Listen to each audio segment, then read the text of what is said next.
Сәлеметсіздер оқушылар. Әдебиет оқу сабағын бастаймыз. 83-ші сабақ.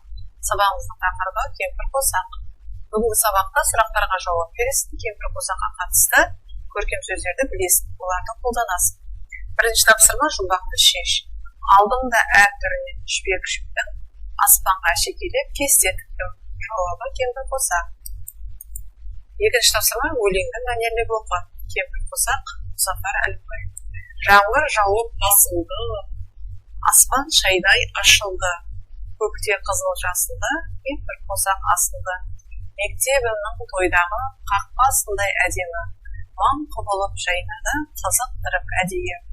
Құлпырғаны қызыға жеті түрлі бояумен, бір кесегін үзіп ап, үйіме әкеп қоямын. Әттең бойым жетпейді, әттең қолым жетпейді. Үшінші тапсырма суретке сай өлең жолдарын түсіндір. Мектебімнің тойдағы қақпасындай әдемі, маң құбылып жайнады, қызықтырып әдейі.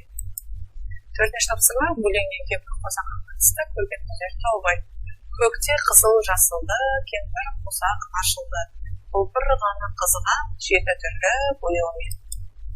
Бесінші тапсырма үйренген сөздермен пайдаланып кемпір қосақ деген әңгіме жаз.